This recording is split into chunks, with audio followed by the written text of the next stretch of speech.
It's hard to pinpoint the exact moment when things started going wrong. Maybe it was gradual, like erosion, or maybe I was just too blind to see it. But looking back, I can't deny that everything changed, even though I didn't realize it at the time.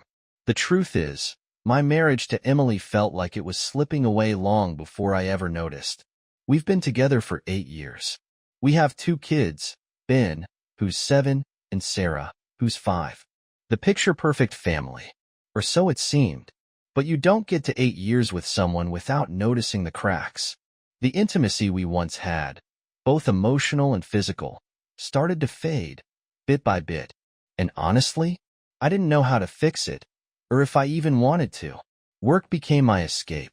I know that sounds like a typical excuse, but it wasn't just an excuse. I had to work more. There was always something to do. Always some project demanding my attention. The overtime, the late-night emails. It all piled up until I couldn't remember the last time Emily and I had a genuine conversation. Sure, we still had family dinners, but they were just that, family dinners. There was no real connection, no laughter, no late-night talks like we used to have when we first met. Emily would ask me how my day went, and I'd mumble something about work, but I was too tired to care. I didn't realize it at the time, but she was getting the hint. She was no longer a priority.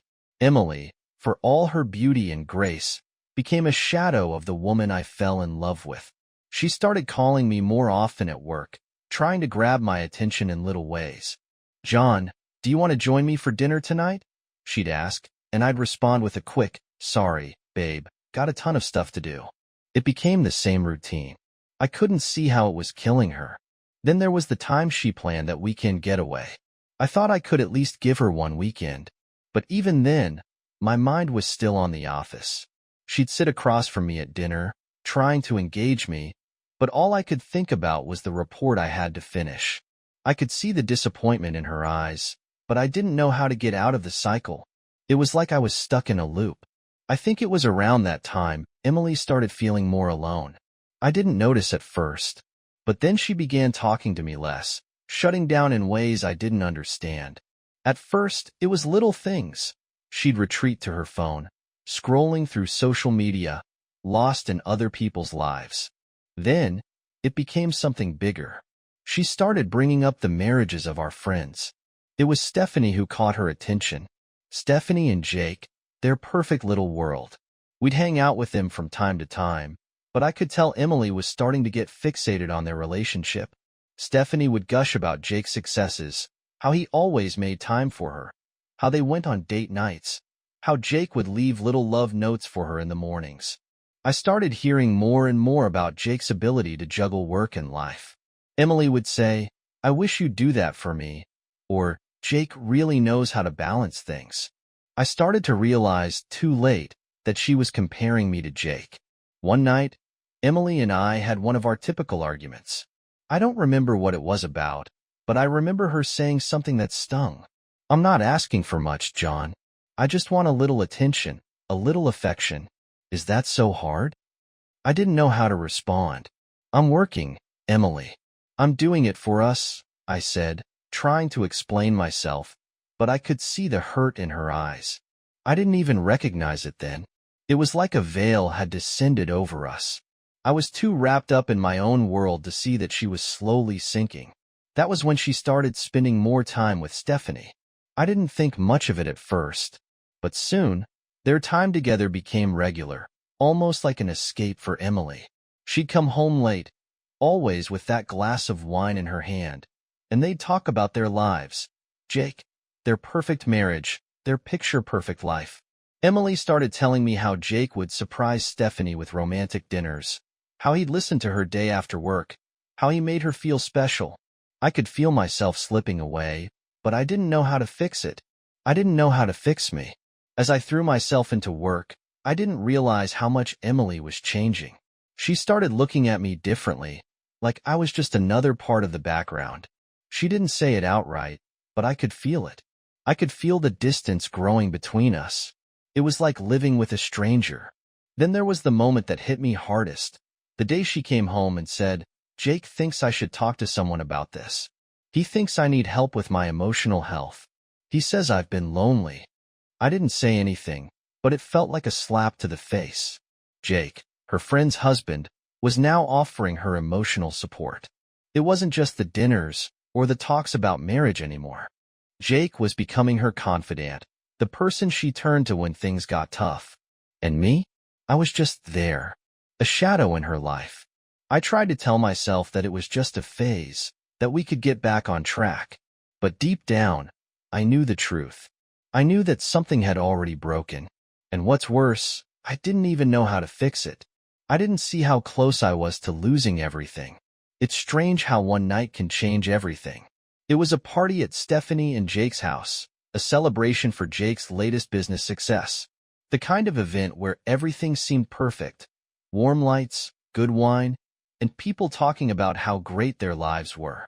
I never thought that night would be the one that would change my life, but looking back, I know it was. I had tried to keep things normal at home. John had stayed late at work again, something about a deadline that was coming up. He couldn't break away, even for a party. "It's important, Emily," he'd said, running his hand through his hair, barely looking up from his laptop. I wanted to say something, to remind him that I had needs too, but instead, I just nodded. The kids were already asleep, and I didn't want to spend the night alone. So, when Stephanie called to invite me to Jake's party, I said yes without hesitation. When I arrived at their house, I immediately felt the difference. The warmth in their home, the way they interacted. It was the kind of atmosphere I had been craving for months. Jake was the life of the party, always charming, always attentive. And Stephanie, well, she had this glow about her, like she was so proud of everything they had built together. I couldn't help but compare it to what I had with John. I used to feel that way with him. I tried to push those thoughts away, to just enjoy the night. But something in the air felt different. There was an intimacy between Stephanie and Jake that I hadn't noticed before. They spoke with ease, finished each other's sentences, and laughed at the smallest things. It was effortless. Jake was paying more attention to me than I expected. I noticed it immediately when we started talking. Maybe it was the wine, or maybe it was just that I was starved for connection, but as the evening went on, I started to feel seen in a way I hadn't in a long time. He'd ask how I was doing, really listen to me, and laugh at my jokes. John had stopped doing that a long time ago. And it wasn't just his words. His gestures were more than kind. He'd lightly touch my arm when he agreed with something I said, his hand lingering a little longer than necessary. It made my heart race, even though I knew it wasn't right. The conversation naturally turned to life struggles. Everyone had their challenges, their ups and downs. But with Jake, it felt different. I opened up more than I had with anyone in a long time. Maybe I was just desperate for someone to hear me. We laughed about the pressures of marriage and kids and the balancing act that seemed impossible. Jake told me how he understood the importance of carving out time for his partner, how it was essential to keep the romance alive. I couldn't help but think about how John had been so absorbed in work lately that we hadn't even shared a quiet evening together in months. I wasn't expecting it, but it felt like Jake understood me, like he got me in a way no one else did. It was intoxicating. As the night wore on, the alcohol started to blur the edges of my thoughts. I didn't care anymore. I was laughing, feeling alive again. But then, there was this moment. Jake had come to stand next to me on the balcony, the cool night air brushing against our skin. The conversation had shifted to something more personal, something deeper. His voice was soft, gentle. He placed his hand on the small of my back, just a touch, but it felt electric. I should have pulled away. I should have stopped it right there, but I didn't. Instead, I felt a rush of emotion I hadn't experienced in years. His hand was warm, his eyes locked on mine, and before I knew what was happening, we kissed. It wasn't just a kiss. It was everything I had been longing for. Attention, affection, connection. It was the validation I hadn't realized I needed. The guilt hit me almost immediately, but it didn't matter. Not in that moment. I felt wanted, desired, like I was someone special again. The next day, everything changed. I woke up with a sinking feeling in my stomach. I knew what had happened, what I had done, and the guilt was suffocating. I told myself it was a mistake, a lapse in judgment. But deep down, I knew it wasn't just about the kiss. It was about everything that had led up to that moment. The neglect, the loneliness, the yearning for something more. Jake reached out to me later that morning. "We should talk. I've been thinking about last night," he said over the phone. Part of me wanted to tell him to forget it, to move on, but another part of me couldn't. The connection we shared wasn't something I could just ignore. It wasn't just physical. It was emotional, and that was something I hadn't had in so long. I agreed to meet him. I told myself it would just be to talk. But when I saw him, everything changed again. He was kind, understanding, patient, and then, without warning, the emotional intimacy we shared bled into something physical. We kissed again, this time without hesitation. The lines between right and wrong blurred even further. It was a relief, honestly, a release from the emptiness I had been feeling for months. I didn't have to be someone's wife or a mother in that moment. I was just me. But when I left Jake's apartment, a wave of guilt hit me. What had I done? How could I have betrayed John like that? But the truth was, I couldn't stop myself. I justified it, told myself it was his fault for not being there, for not seeing me. He had shut me out, and Jake had been there when I needed someone. That's when I started to feel a shift, not just in my actions, but in myself. I wasn't sure where this would go, but I knew one thing for certain. I was no longer the woman I used to be. I was lost, torn between guilt and the undeniable pull of what I had found with Jake. The truth always finds a way to come out, no matter how carefully you try to hide it. That's how I found out, almost by accident. It was a Thursday evening, and I had come home late again, the same routine I'd been following for months. I walked in and didn't see Emily, so I figured she was already in bed. But as I walked into the kitchen, I noticed her phone sitting on the counter. Normally, I wouldn't think twice about it, but for some reason, I picked it up. I don't know why, I just felt like I needed to. Maybe I was looking for something, maybe not. But when I unlocked the phone, I saw the text messages. It was a conversation between Emily and Jake. I felt like I had been punched in the gut. There they were, sending messages to each other in the middle of the night, talking about how they couldn't wait to see each other again. Words that I never thought I'd read. My hands started shaking, and I had to sit down. The realization hit me like a freight train. She had been seeing him all this time, and I had been so blind to it. At first, I was in shock. I couldn't process it. My mind was racing. How long has this been going on? How did I not notice? But then, the anger hit me. That cold, bitter anger. This was my wife. She was supposed to be with me, and yet here she was, giving herself to someone else. Jake. Of all people. I wanted to scream, to throw things. But instead, I felt a strange calm wash over me. This wasn't just about betrayal anymore. This was about revenge. I couldn't just let it go. No, I had to do something. And that's when the idea hit me. Revenge. It wasn't going to be immediate, no. I had to play this right. I had to take my time. But it was happening. I wasn't going to let her get away with this. The first part of my plan was simple. Stephanie. I knew the cracks were starting to show in Stephanie and Jake's marriage. She wasn't as happy as she used to be. I'd overheard a conversation once where she was talking to Emily about how Jake was so absorbed in his business that he didn't make time for her anymore. And that was my opening. Stephanie wasn't going to be my pawn, though. I wasn't that cruel. But I had to get close to her. It wasn't just about revenge anymore. It was about making her feel something, making her feel special. I had to use her, but I would do it in a way that didn't feel like manipulation at first. I started by being there for her, talking to her whenever I could, just letting her vent. I could see the sadness in her eyes when she talked about Jake's neglect, and I could relate. I knew exactly how she felt. I didn't tell her about Emily's affair, not yet. I had to be patient. Instead, I showered her with attention, compliments, small gestures that made her feel like she was important, like she mattered. It didn't take long before she started responding. We began spending more time together, grabbing coffee, talking about everything and nothing. I wasn't doing this because I wanted to fix her marriage. I was doing it because I needed to make her feel something, anything. I was so focused on the revenge that I didn't realize it was becoming more than just a game. At first, I thought it was just about hurting Emily, but somewhere along the way, I started to care about Stephanie. I'd be lying if I said there wasn't a part of me that genuinely liked her. The way she laughed, the way she would listen so intently when I talked, it felt good. She was funny, kind, and there was this spark in her eyes when she was around me.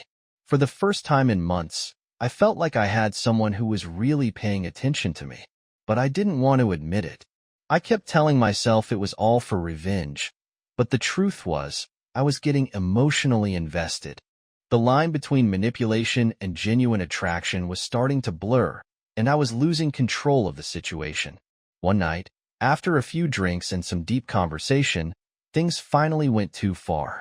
We were sitting on her couch, the room dimly lit, and she reached out and touched my arm. It wasn't the first time she had done it, but this time, it felt different. There was a tension in the air that I couldn't ignore. I looked into her eyes, and for the first time, I didn't see her as a tool for revenge. I saw her as someone I wanted. We kissed. At first, it was slow, hesitant, like neither of us was sure if it was the right thing to do. But then it became more. It wasn't just about hurting Emily anymore. It wasn't even about Stephanie's marriage. It was about us. We both knew what we were doing, and yet neither of us stopped. We were both caught up in the moment. Afterward, as I sat there in silence, I realized something. I had lost control. This wasn't just about Emily anymore. This was real. I had let myself get tangled in something I couldn't undo. And now, I was trapped in an affair of my own making. It's funny how quickly things can spiral out of control. What started as a calculated plan for revenge had become a tangled mess of emotions, guilt, and regret. I couldn't have predicted how it would all unfold, but here I was, in the middle of it all, watching everything crumble around me. The first shock came when I started learning more about Jake and Stephanie. My plan to manipulate them was working, maybe too well. Through conversations with Tim, I uncovered some things about Jake I hadn't anticipated. He wasn't the perfect businessman he appeared to be.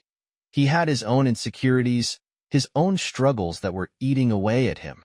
There were rumors about shady deals in his company, whispers about how he was becoming more distant from everyone in his life, including Stephanie. I felt a flicker of guilt, but it quickly passed. After all, I wasn't doing this for their happiness. I was doing this because Emily had betrayed me, and I was going to make her, and Jake, pay for it. But then, as I thought more about it, the guilt started creeping back in. I wasn't just hurting them anymore. I was hurting Stephanie too. She had become someone I was genuinely close to, and as much as I tried to justify what I was doing, it started to feel like I was playing with fire. I was no longer sure if I was doing this for revenge, or if I was just using her as a way to fill the emptiness I felt inside. It didn't matter. The damage had already been done. And then came the day I decided to confront Emily. I had all the evidence I needed. The text messages, the photos, the details I'd painstakingly gathered. I couldn't put it off any longer. I needed to make her understand what she had done. When I finally confronted her, it was brutal. I didn't hold back. "I know about you and Jake," I said, my voice cold. Her face went pale as the realization hit her. She didn't say anything at first, just stared at me like a deer caught in headlights. I threw the evidence in her face, watching her squirm as the truth sank in. "You've been lying to me for months," I continued. "And all this time, I've been at work, thinking everything was fine. But you were already gone. You were already with him." She tried to justify it. She said she didn't know how it happened, that she was just lonely, that Jake made her feel important. But I wasn't buying any of it. "You didn't have to do this," I said. "I was right here. But you chose him. You chose him over me. And that's unforgivable." I felt satisfaction, but it was mixed with bitterness. She wasn't the woman I married anymore. She had crossed a line, and I wasn't sure if I could ever forgive her for it. At the same time, my manipulation of Stephanie was moving forward. The cracks in her marriage were widening, and I was fanning the flames. Every conversation with her became an opportunity to plant seeds of doubt. I used everything I'd learned about Jake's business dealings to suggest that he was hiding things from her, that maybe he wasn't as perfect as she thought. Stephanie, already feeling the emotional strain of her relationship, began to crumble. Her doubts grew, and one night, after another heated argument with Jake, she broke down. She called me, desperate, lost. She told me she wasn't sure if she could trust Jake anymore, that she felt invisible in their marriage, and she didn't know what to do. I comforted her, of course. I listened, told her everything she wanted to hear. I could feel the emotional bond between us deepening, and it made me feel good, better than I had in a long time. But as we grew closer, something started to shift. I realized that I wasn't just using her for revenge anymore. I was falling for her. I had crossed the line, and it terrified me. The guilt kept eating away at me. Was I just using Stephanie as a way to get back at Jake, or was I genuinely in love with her? I couldn't answer that question. I just knew that I couldn't stop it. Then came the night I had been planning for so long. The dinner where everything would come out into the open. I had invited our closest friends, including Stephanie, Jake, and a few colleagues from Jake's business. It was supposed to be a casual dinner, but I had a different agenda. I was going to expose everything. Emily's affair, my affair, everything. The truth would come out, and I would finally feel like I had one. As the evening went on, I could see the tension building. The moment came when I could no longer hold back. I stood up and presented the evidence. Photos, messages, everything. I watched as the room fell silent. Emily's face turned crimson, and Stephanie, who had no idea I was going to reveal this, looked horrified. Jake tried to defend himself, but the words came out in a broken, defensive mess. I wasn't perfect either, he admitted, his voice cracking, but I didn't deserve this. But it was too late. The damage was already done. Emily and Jake's affair was out in the open, and Stephanie's heart shattered as she realized that everything she had believed in was a lie. The public humiliation was too much for her. She retreated, emotionally destroyed. Her trust in both men shattered beyond repair. As for me, I felt a strange emptiness. Sure, I had exposed their affairs, but in doing so, I had also destroyed whatever was left of my own marriage. Emily couldn't look at me without disgust. She felt betrayed by the fact that I had turned our pain into a public spectacle. She started distancing herself from me, and I could see her contemplating a divorce. I didn't blame her. In the aftermath, I was left with nothing. I had one, but at what cost? I had destroyed 2 marriages, ruined friendships, and lost any semblance of respect I once had for myself. As I sat alone in my office, staring at the wreckage of my life, I realized something.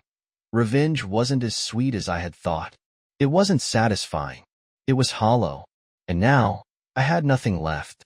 The months following that disastrous dinner felt like a blur, an emotional storm that tore through everything I had once known. There was no easy way to undo the damage, no way to erase the consequences of my actions. As I sat in my new apartment, the reality of what I had done began to sink in. Divorce papers arrived not long after the dinner. Emily and I both filed, our marriage ending as bitterly as it had lived. The once shared home now felt like a battleground, filled with silent tension and cold exchanges.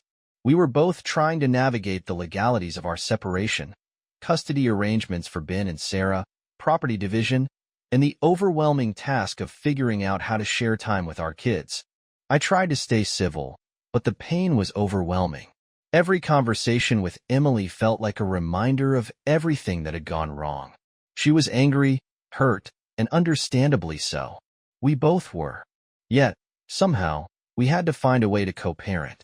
But every exchange seemed like it reopened old wounds. At first, I couldn't help but feel a certain satisfaction. This was what I had wanted, after all. But the satisfaction quickly faded. replaced by guilt and regret. I'd ruined everything. Our children, who had once been a symbol of our love, now became pawns in a game neither of us knew how to play. Meanwhile, across town, Stephanie and Jake were also beginning the painful process of ending their marriage. It wasn't as messy as mine, but the emotional scars were just as deep. Stephanie felt betrayed by both Jake and me, though she had made her own choices. Jake, to his credit, admitted that he had emotionally neglected his wife for years. I didn't take pleasure in his suffering, but part of me couldn't help but think that he was getting exactly what he deserved. Yet, I couldn't help but notice how much his own neglect had contributed to the mess. He hadn't been a good husband, and maybe I wasn't a good man either. Despite all that, I couldn't escape the fact that I had used Stephanie, just like I had used Jake, and that thought gnawed at me every day. As the months wore on, I began to reflect. I had never been the type of person to sit down and truly examine my choices, but everything I had done had led me to this moment. I started seeing a therapist, Charlie, to unpack my feelings of guilt and loss. The therapy wasn't easy. I didn't want to admit to myself that I had gone too far, but Charlie didn't let me get away with the excuses.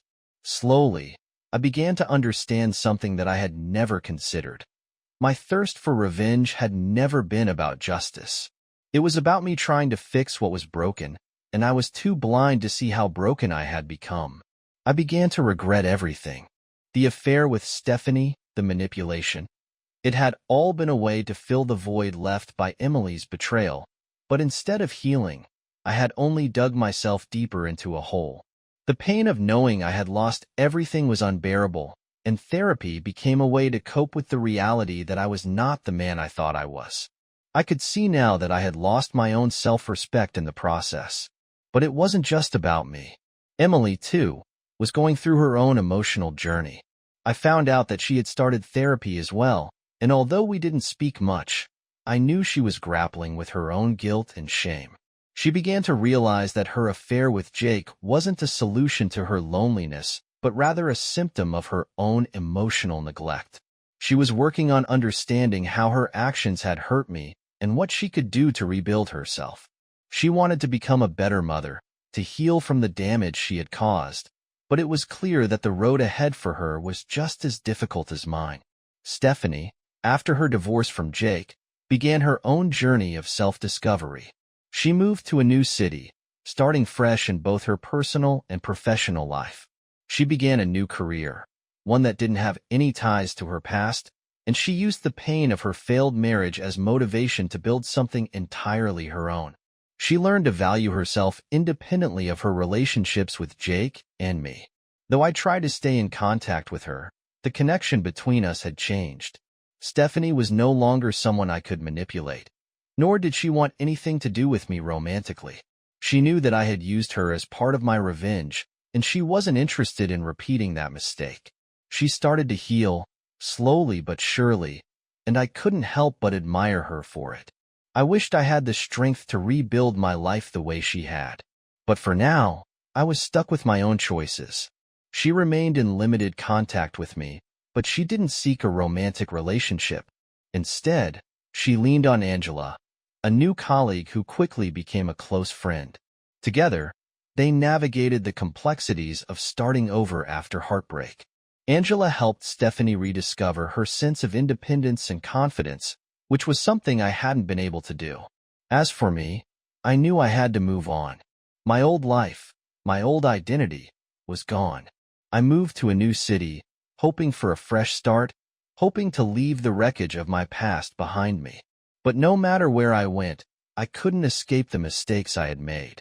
Still, it felt like a necessary step, away from the constant reminders of my failures.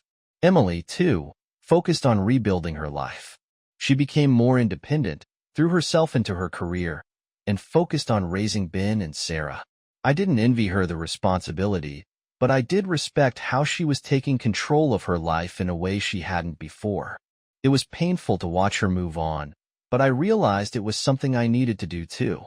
Stephanie continued to thrive in her new life. She didn't search for another relationship, but she found fulfillment in her career and personal growth.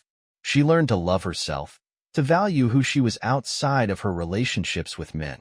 It was something I hadn't done yet, but I hoped I could learn from her example. Looking back, I realize now that revenge was never the answer. It didn't bring me peace. It didn't heal my wounds. It only created new ones. I had destroyed my marriage, shattered friendships, and caused pain that wasn't easily undone. But I also learned something important. You can't fix what's broken by tearing other people apart. I had to face my own guilt and accept the consequences of my actions. As I sat alone in my new apartment, reflecting on everything, I knew one thing for sure. I was going to move forward. I wasn't sure what that meant yet, or where it would take me, but I hoped that, in time, I would become a better person. I couldn't change the past, but I could control my future, and that was where I needed to start.